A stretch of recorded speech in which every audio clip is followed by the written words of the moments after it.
Good morning, everyone, and welcome. I'm your host, Clayton Anderson. Welcome to this Saturday morning rapid fire edition of the We Want Houston podcast, presented by me. Joining me today is a friend of the network. I'm sorry, I didn't mention this. So I currently am the site expert for Tour Times of the Fansided Network. Joining me is Justin Melo, who is the Titan-sized site expert. How you doing, Justin? Doing well, Clay. Appreciate you for having me today. Fun little AFC South talk as we gear up for training camp. Absolutely. Got to keep it in the division. We'll keep it respectful. Not too much trash talk. Not yet. We'll wait till August for that. But, sir, listen, I got some rapid fire questions for you. We're going to get you in and out, and we're going to have some fun. All right. Yes, sir. I'm ready to go. All right. Here we go. So, as you know, sir, question number one. As you know, you have a brand new coaching staff. You have Robert Saleh, head coach. You have Brian Daboll as your offensive coordinator. Now, full disclosure, kind of a hater a bit because I thought Dayball would have been a good name in Houston, but hey, neither here nor there. All right, so question for you, Justin. With Dayball having helped to unlock Josh Allen and also helping to construct a playoff game-winning offense with the Giants with Daniel Jones, what specifically do you think he'll help Cam Ward with the most in year one with their partnership? Yeah, great question. Titans fans are very excited about having Brian Daboll as the offensive coordinator, especially after living through the Brian Callahan experience these last, year and a half or so. Yes. I think Cam had a good rookie season, all things considered. When you look at all he had to navigate from a supporting cast, a coaching staff standpoint, multiple different head coaches, multiple different play callers. Titans didn't write the book, in all honesty, and how to and help a rookie quarterback succeed. They made life unbelievably difficult on Cam Ward. And I think he's got to keep being who he is. I don't think they're going to try. I don't think Coach Dable is going to try to change him. I think you'll still see the big play hunting, the gunslinger mentality, the off script. I think it's just who he is. It's in his DNA. Certainly, they'd like him to maybe take the check down a little more often and kind of go through the progressions and just play on time instead of going. Sometimes he's got a willingness to pass over the check down because he wants to go big play hunting. I Mhm. think Dable will try to reel that in a little bit without changing who he is. From a foundational standpoint, anytime he got himself in trouble last year, it was usually mechanics based. Mhm. Sometimes his feet aren't always in sync with his eyes. He rushes through because again he's looking for the big play. So just trying to get everything aligned from a mechanical standpoint, I think would help him avoid some of the misfires that he had as a rookie. Some of the fumbles, or he didn't throw a lot of interceptions. Off the top of my head, I only throw 7 or 8 interceptions. He did not have many interceptions, so was pretty good from that standpoint. But there were some fumbling issues occasionally. He went through some stretches where ball security from a fumbling perspective wasn't ideal. So I think, and a lot of that came from the sloppy mechanics at times. So I think they'll try to work on his base and try to eliminate some of those, critical mistakes. Understood. That leads me to question number two. So, I like one of the things you said was he didn't have a lot of support. Speaking of that, his offensive line got him sacked a league tied 55 times. So, going year over year, I mean, how much do you expect? It's kind of a two-parter. How much do you expect the offensive line to improve? And then, with that improvement, how much do you think that will help Cam Ward to be more effective? It's interesting because the numbers are what they are. He got sacked a league high, tied 55 amount of times, but I felt like early on, some of it was on him. He had a tendency to hold on to the ball. It kind of ties in with the first answer and go big play hunting. And sometimes when you're holding on to the ball and looking for the big play, when it's not there, they're going to get home. The offensive line drastically improved down the stretch. If you look at the last couple games, last 5, 6 games of the year, he was barely sacked at all. I mean, they played Cleveland and they gave up one sack to Myles Garrett, and no one else on the Browns had a sack. The 49ers didn't get home against him at all. The Seahawks had a hard time getting home. Tony Pollard started rushing for 120 plus yards every game in the last couple of games. It was really interesting to see how much better they got down the stretch. Now, going into this year, though, there are some major question marks. And certainly it's what every fan is concerned about is the offensive line. They decided not to bring back starting right guard Kevin Zeitler, who was quite good for them. Now he's up there in age, and he's still a free agent, by the way. So there are rumors the Titans could circle back to him at training camp and bring him in. As of now, they're going to hold a competition at right guard between sophomore Jackson Slater, who played one game last year, was a bit of an NFL draft darling, but a day 3 pick, Looked good in his one game last year, but he's still a sophomore day 3 pick who has started one NFL game. And in an attempt to raise the floor of that position, just in case, if you will, they signed veteran right guard Cordell Volson in free agency, who has started 48 career NFL games, but has been a below average starter throughout his tenure. So that's the competition as of now at right guard. And it feels like they're taking a bit of a risk at center too, where they brought in Austin Schlottman to start at center. I imagine most people haven't even heard the name before. The reason they brought him in is he played for Brian Daboll with the Giants last year and played well in 4 starts for Brian Daboll. But it's still he's a veteran, but he's only started, I believe, 17 career NFL games in 7 seasons. And his offensive line coach, if there's one thing the Titans fans feel might go okay, is they're really excited about having offensive line coach Carmen Brasillo, who over the last couple of years has drastically improved every offensive line he's coached.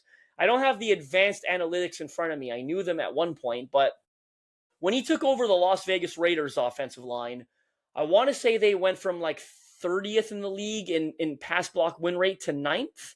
And then he did the same thing with the Giants. He left the Raiders and went to a horrible Giants offensive line and drastically improved them as well. Now he comes to Tennessee and he brings Austin Schlottman with him to be the starting center. They've got an elite left guard in Peter Skoronski. So they feel like they've got some pieces, but certainly what ends up happening at right guard and center is, might end up determining the fate of this offensive line in 2026. All right, well said. You keep just giving these perfect segues. So, question number 3, still in the theme of helping Cam Ward, helping this Titans offense stabilize the rushing game.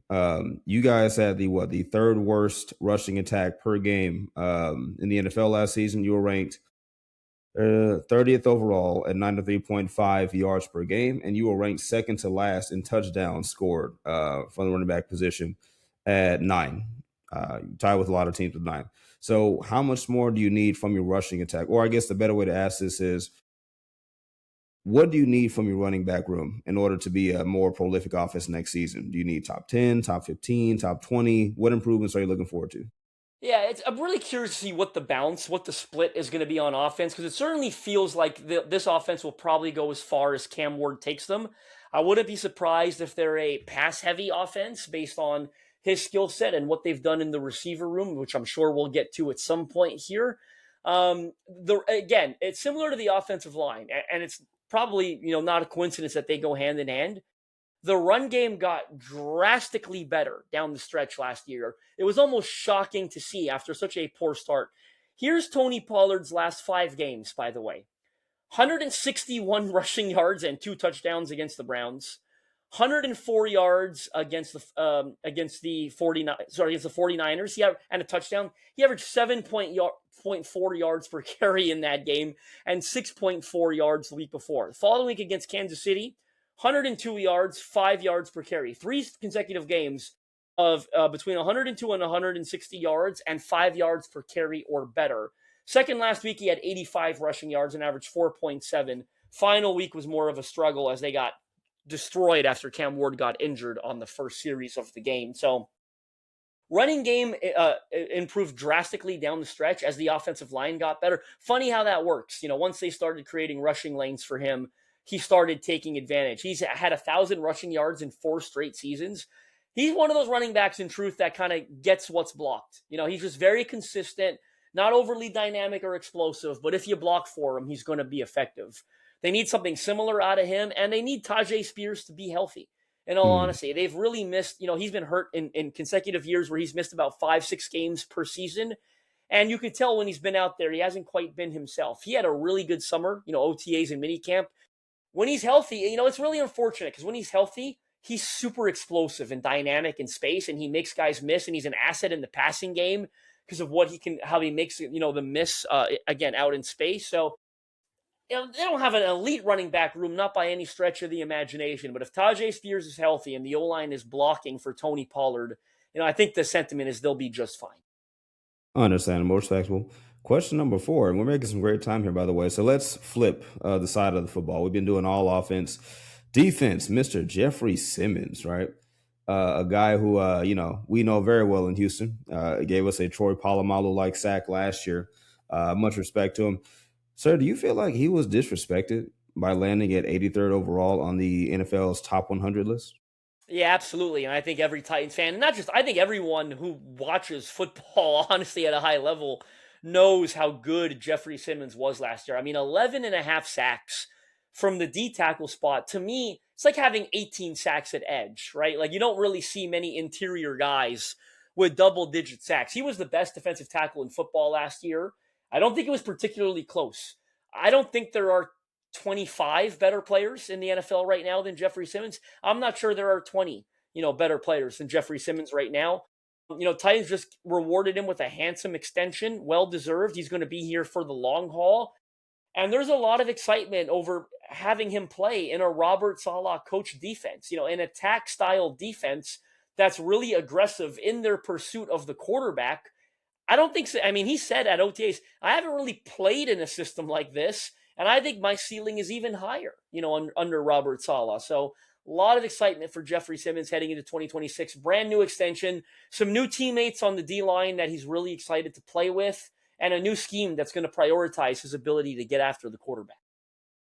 I'm scared. I'm scared. No, man, I am. I'm scared. I respect Jeffrey Simmons a lot. I do. He just plays the game the right way. He strikes me as one of just the best guys in the NFL too, not just players. Like a guy you want to build your franchise around. Takes great pictures, very photogenic. So I did a piece on Jeffrey as soon as he got that contract. I said, yeah, he's going to be a problem. So he's just super competitive, right? You love having him around because he wants to win. He wants it bad. And they haven't won, in his tenure, and he is still committed to the franchise despite it. And he plays hard. If they had 53 Jeffrey Simmons, maybe they'd be defending a Super Bowl title by now. The issue is they've had one Jeffrey Simmons, and they haven't been able to find many on either side of the ball. They haven't been able to find many others. The hope is that they're turning a new leaf. As they had quite the offseason where they were very aggressive in free agency, made 8 draft picks, and they think they're turning a corner. Now it's still early, a little bit in the rebuild, but they believe they'll be significantly better than they've been, albeit admittedly shouldn't be hard to be better than they've been the last 2 years, but they think they're on the right track. Sure. All right. Final question. Here we go. We have not talked about your draft picks yet. You are not allowed to say Carnell Tate or Anthony Hill on this question. Okay. So I'm going to read off your draft list. Speaking of those, and just tell me which one, if you could pick in, best case scenario, which one could have the biggest impact in 2026 and beyond. Of course, Carnell Tate, 4th overall pick. Keldrick Falk at 31 overall. You have Anthony Hill, of course, at 60. Fernando Carmona, you guard at 142. Nick Singleton, running back out of Penn State, 165. Jackie Marshall, defensive tackle out of Baylor, 184. Pat Coogan, center out of Indiana at 194. And then Jaron Koenig, tight end at Oklahoma, 225. Sir, which one of those, outside of Carnell Tate and Anthony Hill, do you think could have a decent season in 2026?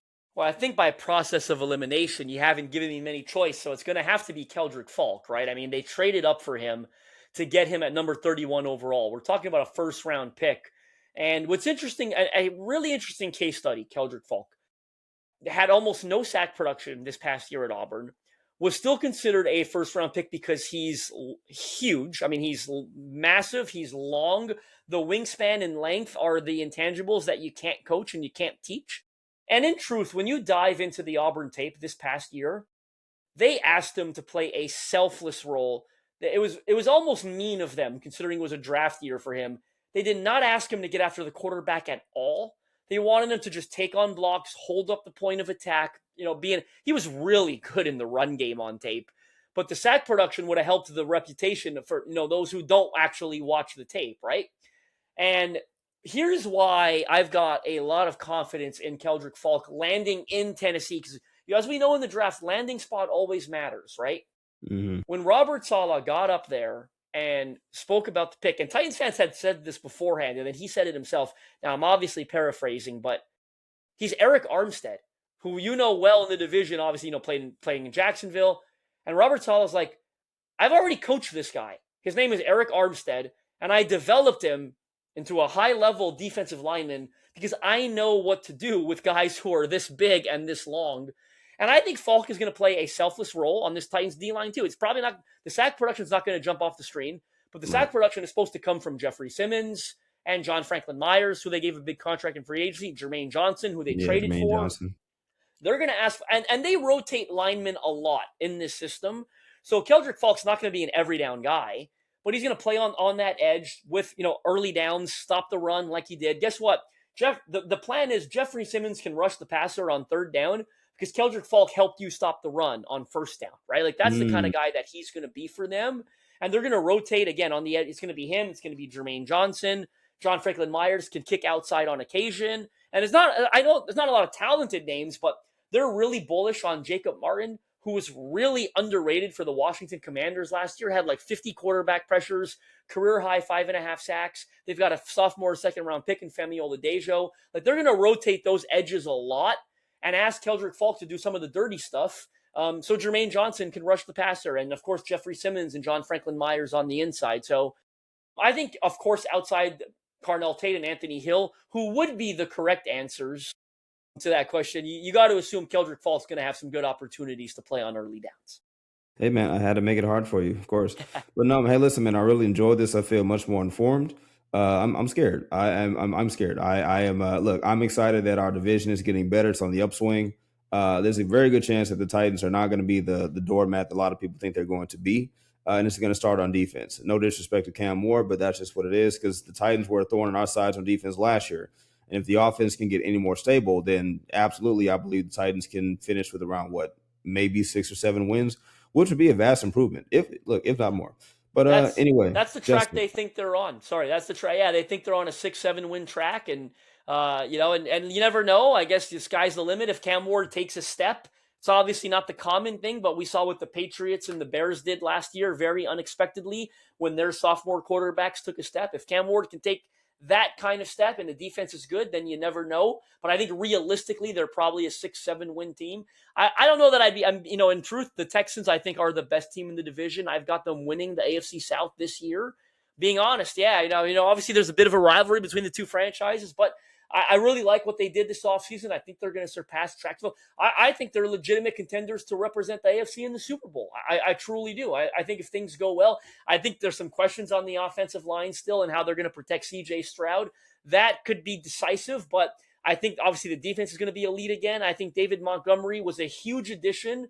Try to take some of that pressure off C.J. Stroud in the O-line, see if they could be a run-heavy team. If they have success with that, I think they'll be just fine offensively.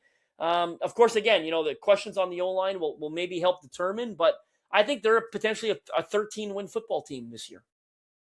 Well, on that note, listen, I won't mess this moment up. Hey, Texans fans, let's go, swarm. Hey, once again, my name is Clayton Anderson. I'm the Tour Time Side expert of the Fansided Network. That has been Justin Melo of Titans Size of the Fansided Network. Both of us are side experts. Thank you so much for joining us on this Saturday rapid fire edition of the We Want Houston podcast. And we need to do this again, Justin. Absolutely. Pleasure, Clayton. Thanks for having me. Thank you, sir.